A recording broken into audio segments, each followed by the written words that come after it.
it's hard to ask like, a group of 5 dudes that are like late 20s, early 30s that have like homes and careers and all that stuff. Like, hey, drop everything for a month and come and do this tour with us and maybe break even. Like, because it's, it's all about like merch sales and all that stuff on the road. And sometimes it's hard when you're the support band. We've been there several times. So it's like being able to do those festivals and say like, hey, we want you to play. And they're like, cool, we'll play. And that's cool. I like it.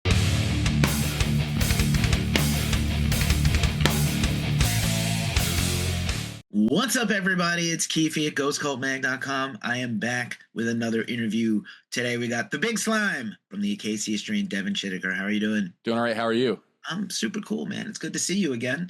Good to see you. Like I just said, another year and a half or so, another 2 years, another album, Acacia strain. Here we go. Here we go again. Put the lunch pail down and go to work like everybody else. Put your pants on. What's all those cliches? Put your pants on one leg at a time. How else do you fucking jump in? How else do you do it? My dad used to. I don't wear pants. Pants. As little as possible. Shirts and ties, not so much anymore. God. Funerals and weddings. Trying not to be beholden to the corporate overlords. The new album, You Are Safe from God Here, coming out late October from Rise Records, longtime label for the band. Over time, you do enough of these interviews and you see enough familiar faces, it feels like, hanging out with friends, which is the best part of this. Yeah. What can you say? Another brutal record. There's a few new nuances with the band, but it's a consistent like Pepsi. The same every time. Yeah, I like to think that it's a bit different, but it's not. We said, we're making the record that we want, and everyone was like, "Oh no, this is gonna suck." And you know what? It might suck. I don't care. But we've always made the records that we want, and that's, I think, the key to making a good record for any artist. You have to be able to stand behind it and say, like, "Hey, this is something that I would want to listen to." And I just think there's a lot of bands out there that are like, well, this is what everybody wants to hear, and they make something and they don't put like 100% of themselves into it, and it shows. I think this record sounds like us. Noted. Super duper. I like that there's no fat on these songs. I think that's probably been true of the last few records. It's just very short and to the point. Get in, get out. Be brutal, mostly slow and groovy, sometimes fast and up tempo. But again, absolutely no. This is not the. I don't know if people misinterpreted that line about making the record we want, because I do feel like I agree. You've always made the record the band wants to make, but yeah, man, there's absolutely no excess on here. There's a lot of tracks, but they go by quick, and I think it holds up on repeat listens. At least it does for me so far. Yeah, I mean, for me as well. And like I said, I want to make records that I want to listen to. And this is one that I've listened to several times. It's pretty much what I put on when I'm at the gym. And it's like I can get through it twice in a good workout. And to me, there aren't any skips. And I'm not going to be one of those people that's like, I've like everything we've done. There's stuff we've made in the past where I'm like, and I'll skip a song or I'll go to where I want to hear some parts. But this one for me is like, it's pretty consistent, and I think part of that is that we have started trimming the fat. Like, it's kind of one of those things where if you get to a minute and a half, 2 minutes into the song, and everything that needs to be there is there and happens, and you feel satisfied listening to it, you're like, okay, do we need to add an extra minute and a half or 2 minutes of like stuff just so it hits some arbitrary time limit? Like, well, a single is 3.5 minutes. I don't care. Like, we've made enough songs that are over 10 minutes long that we can have short songs. And I think that you get to the end of the song. For me, I'm like, hell yeah. And that's how we were in the studio. We got to the end of it and we're like, everyone was like, I think that's it. I don't think we need to add anything else, because at that point you're just dragging it on too long. Right on. And I think the band, like everybody, had the plague years progressive, moment. It's like, let's get as wild as possible. We've got nothing else to do. Yeah. Let's experiment. But I feel like that phase is past. And I'll be honest, like, I feel like a lot of this material brings me back to the first time I heard the band. So you were not in the band from the very beginning, but like I recall seeing the band the first few times, and this music has that vibe for me, like very especially urgent compared to, let's say the last 10 years, which was able to sort of, go through all these movements and motifs and explore everything the band always wanted to do, which is awesome. But I really feel like this material, I think a lot of people who are longtime fans are going to feel like, oh, this is a kind of a throwback in a way to some of the earlier material. Well, I think with that, one, I do think that the new stuff does have a lot. We still carry a lot of that like motif kind of things. When you listen to it as a full piece, a lot of it does flow together, and that is, kind of by design. But I think part of what can give you like, a fan of the older stuff, some excitement here is that we didn't sit there and go, oh, well, what was really clicking when we did the Dead Walk and Continent? I think what gets captured here is the energy. And that's what drew people to us in the past. Like because I was an Acacia Strain fan before joining the band, and I still remember the first time I saw them, I was like, this is a scary band. People were just getting beat up. And at that point, it was like, you'd have people circle pit for whatever band was playing. And then Acacia Strain came on, and it's like, and I think more than anything, like, that's what I want to capture. Because if we made a record full of songs that sounded like, songs off the Dead Walk, people that listened to us back then aren't going to go, yeah, this is what I wanted. They're going to go, oh, they're just trying to do what they did in the past. So it's something new, but I think like we are showing that we still have that energy. And I like to think people are going to grab onto that and go, oh yeah, this makes me feel like I'm 15 again, without it sounding like, we're just trying to make a record that sounds like it came out in 2004. Because this is very modern sounding as far as I'm concerned, and tones and all that stuff. Like, we put a lot of work into just making it sound disgusting and not just very sterile, like bedroom genty guitar player sound. Yeah, absolutely. I agree 100%. I feel like it's very fresh sounding. It's very current. And I love the haunted quality of Vince's voice. He's always trying to improve and top himself. He's particularly brutal and extreme on this record, I think, to a new level that a lot of people are going to be super impressed with. Not that he's not always, because he always is, but really some of these tracks are just, you said it, disgusting in the best way possible. Yeah, and I think when it comes to Vincent, he always sounds like Vincent, but he always finds a way to evolve that to add more to what goes under that umbrella of sounding like Vincent. There's this thing with like this kind of music where there are some of the most annoying people you've ever met in your life who are like, they want to compare every singer to like, well, this person's technique and blah, blah. And it's like, dude, I'm not listening to technique. I'm listening to songs. Cool. This person can do every sound, but it sounds, there's 100 bands where everyone is doing the same thing. And I could not pick, like, if you were just having vocal clips, I'd be like, I don't know who that is. Take me out of this band for 20 years and play me a line from Vincent I haven't heard. And I'd be like, that's Vincent Bennett. He sounds like him. And I think that's like the most important thing with like a vocalist or a singer or whatever, is like, you hear them and you know who that is. They have their own voice. And I think he knocked it out of the park on this one. Absolutely. Vincent is genuinely who he is, authentically, all the time. Yes. And I'm glad to know that. That gives me comfort as a listener and a fan, not just a journalist. I don't know if it's a concept record. A lot of religiosity going on here. Even the promo photo, I don't know if it was, I don't know if you guys all dressed up in robes or not, but it was extremely, I was like, what is happening? I was expecting this kind of, the band dude pose, just the lean pose, but no, it's extremely spooky. Yeah, I don't know. We pretty much hate every picture of ourselves, because it's like, what happens is like, you'll take promos or whatever with somebody and it's like, hey, these are cool, and then every time a show gets announced or a tour or any news outlet picks something up, it's like, hey, here's this picture of you guys like from the basement of a venue where you're like hanging out, and you're like, oh, that one. Or worst case scenario, which is usually the case, is they'll show a picture from like 18 years ago and you're like, there was a picture for a show on this last tour that they were using online that we were all like, well, I've never even seen this picture. I don't know where you found this. It was in the picture. It was DL on guitar, Vincent, obviously Kevin's still playing drums back then, but then like Seth was playing bass, like, and it was so long ago. And I'm like, you had to dig for this picture. Just type the band name in Google and a picture of us is gonna be there. So I'm like, what are you guys doing? Knock it off. In fairness, again, promoters show bookers, venue people, journalists, lizard brain. I always say this. We have a pea brain, like goldfish brain, and a lot of you see it all the time in music media. Stuff is recycled, and I think Oh it's an yeah. old school PR thing. Like I have one chance, one journalist somewhere, one fan is going to open an email, give them the whole history in 30 seconds. It's not really possible. Yeah. And sometimes photos get, resurfaced and reused, and it's not fair.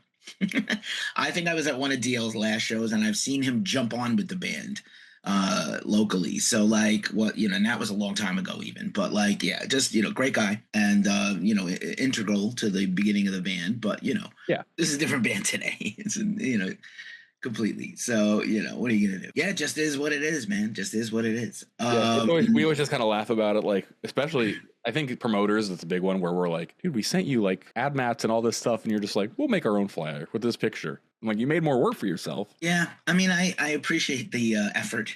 Yeah. But put a little more effort in, find out who's in the band today.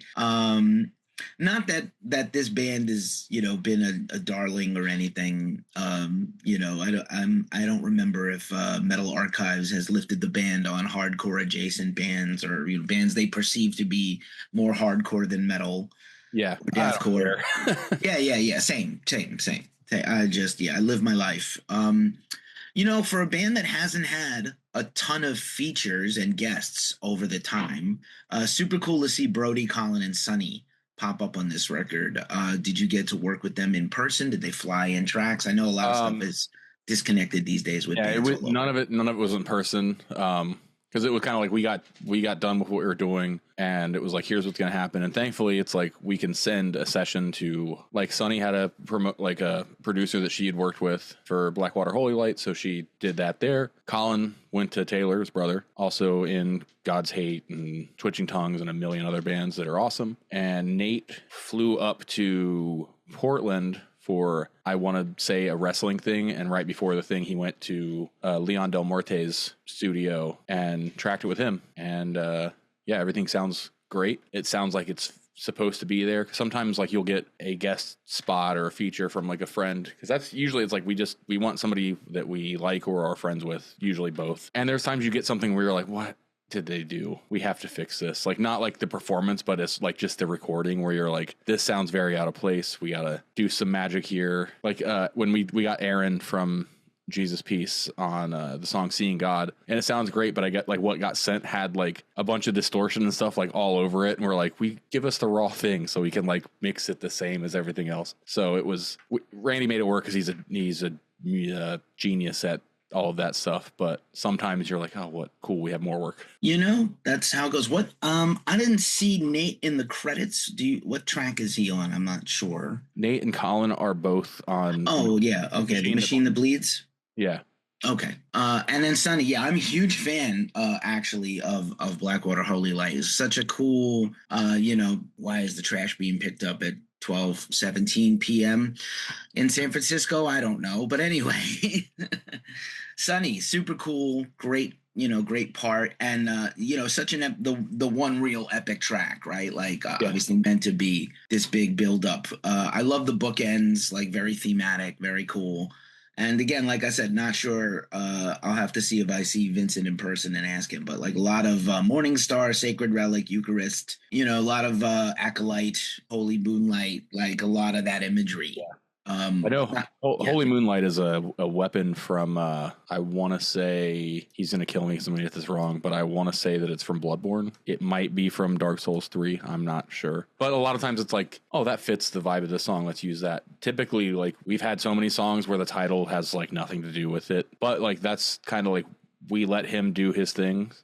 The only time I'll have any of us really have input on a song title is like, hey, that sounds awfully close to this song from this band. And I'll go, oh, cool, I didn't know that was a thing, so let's change that. Otherwise, it's always like, you do your thing, and it's going to be awesome. We trust you. So it's like, yeah, he went a really cool direction with this one. Yeah, absolutely. And I love there's a super cool sample. Everybody's going to be like Googling, what is this from? But I know it's from, it's like, I wanted to see what it was like to kill a guy. Everybody's going to be like, oh, what's that from? I know what that's from, always very clever with the occasional sample. I know that kind of stuff is overdone in some genres, not so much from your band. But yeah, what a just yeah, really top to bottom, very strong. And like I said, except for that last track that is meant to be, an exclamation point on it on the sentence.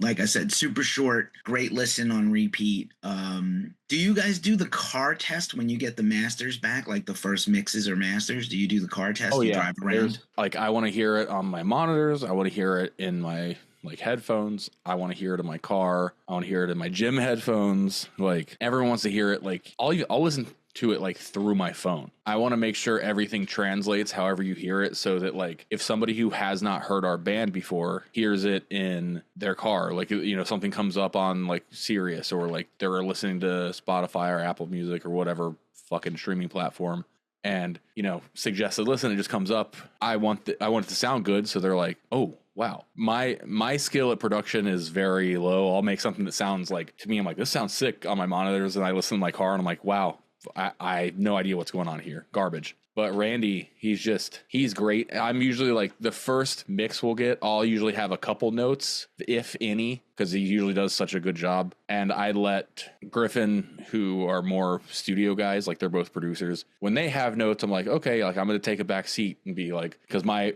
notes are whatever. I'm more listening to the song and I'm like, does everything translate? And when we get a mix from him, I can't imagine being like giving him this laundry list of like, what are you doing? Do this, do this, do this. It's like we're like 98% of the way there, and there's like little small things. We're like, oh, I wish I could hear this part here a little bit more.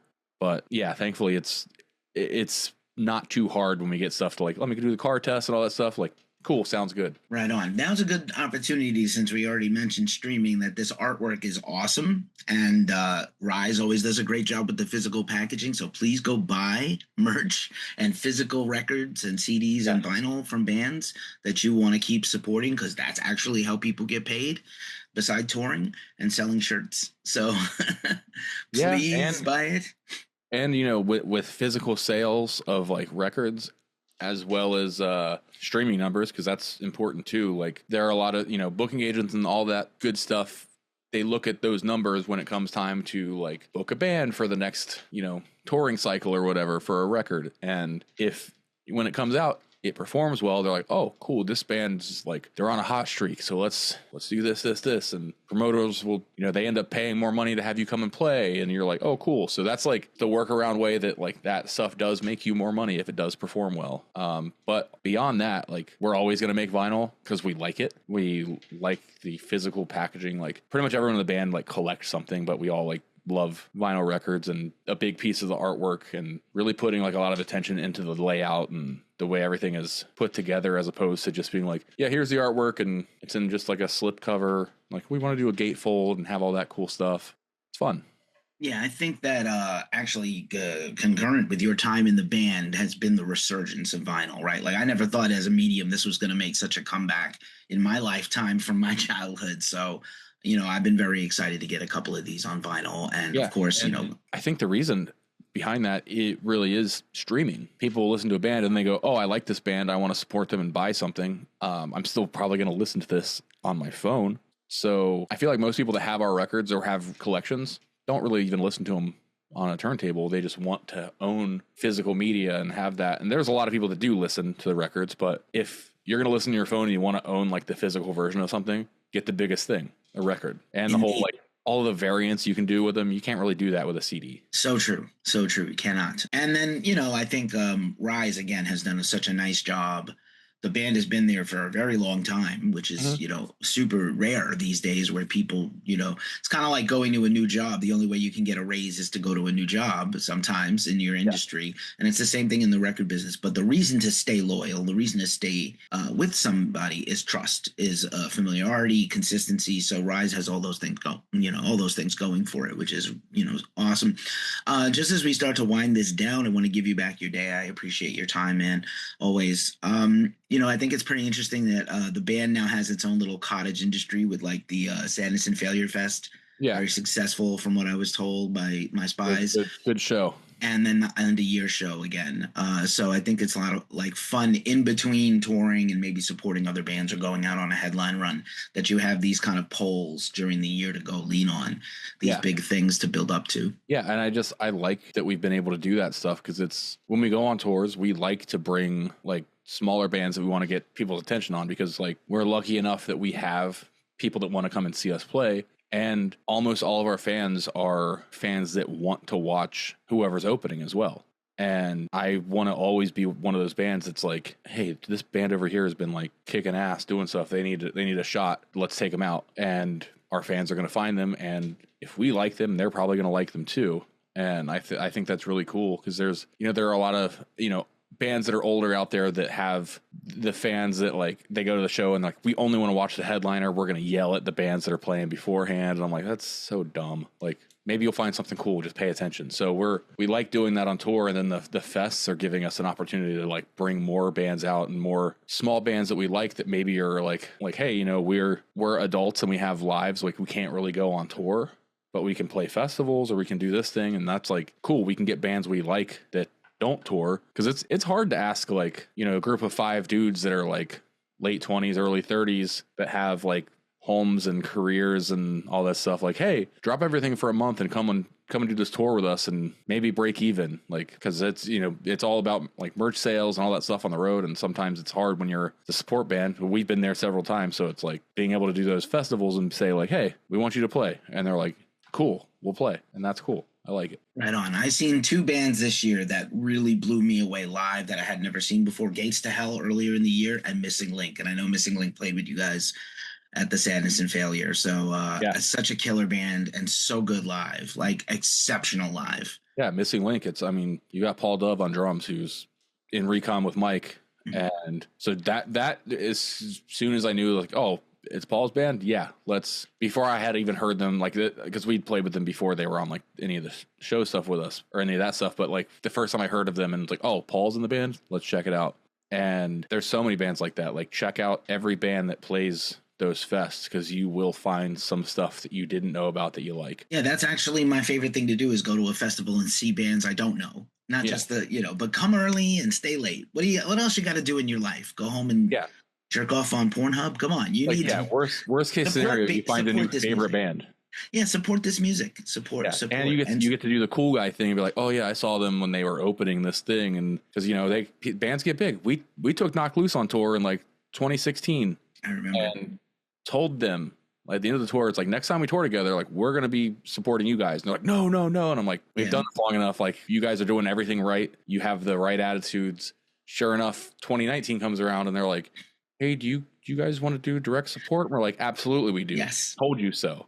I am RSVPing, yes. Absolutely. Now they're the biggest band in the world. Going on tour with Metallica. They were the direct support to, they're doing Metallica next year. They were the direct support to Slayer this weekend, ahead of other bands at Power Trip, doing their thing, and Cavalera Brothers doing Chaos AD and Exodus and a bunch of other bands. Brian just threw the opening pitch at a Chicago Cubs big game. That's insane. Like, come on. What? Fly the W, my Cubbies fans. Fly the W. Good for them, and good for Knock Loose, man. And I always say Knock Loose, and when good for everybody. Good for a band like that, it's good for everyone. That's right. That's correct. Yeah, like same thing with Gojira. Gojira will be that next band behind Metallica, because there is no next Metallica or Maiden or Slayer, but like this generation, we're seeing like a lot of legit new bands. And I'm glad to finally see that, because that is something like I've talked about before, where I think that era of bands like Metallica and all the bands that got really big, Metallica is the only one that really seems to take that chance on like smaller bands, because they're kind of like, we're going to sell tickets regardless. Like, do you want to see us take out the same bands we've always taken out, or should we try some younger bands? And a lot of these other bands, like, they just refuse to like give up their like, we're headliners and whatever, and like, we're not gonna, who's this small band, we don't care about that. And I'm just, you got to bring them out, because you have to continue the whole genre, because at some point you're going to get too old to be doing it. So seeing like a band like Gojira being like that next, Gojira, Lamb of God, these bands are like stepping into that territory of like, okay, we're gonna fill these shoes and then we're gonna bust out of them. If you ever think your band can't make it, Ice Nine Kills was a weird ska punk band from Revere, Mass, and now they are doing stadiums with Metallica all over the world. You can do it too. Believe me, it's possible. Dream big. You can be the worst musician in the world if you have the right attitude and just work ethic to just keep going. You can make it work. Word. Good advice from Dev. Got the showing the wisdom. Really quick, as I want to give you back your day. This interview and this album is coming out at my favorite time of the year, October and spooky season, and you got the Friday the 13th flag and the ski mask. What is your favorite horror movie or Halloween tradition for horror movies to watch? Favorite horror movie is Sleepaway Camp, but if I want a Halloween season movie, I like Scream. We usually, if we're touring in October, we are watching Scream every single day.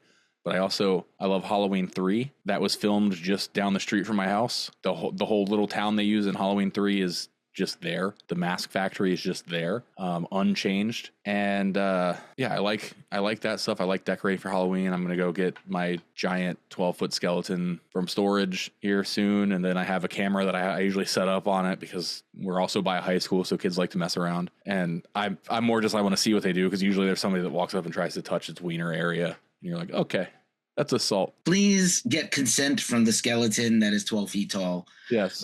Consent is everything these days. Awesome stuff, man. Again, just super cool to link up with you and chop it up. I really appreciate you. Yeah. You Are Safe from God Here is coming out October 24th on Rise Records. Devin of the Acacia Strain, always a pleasure, bro. Pleasure was all mine. Just great chat. Thanks so much, man.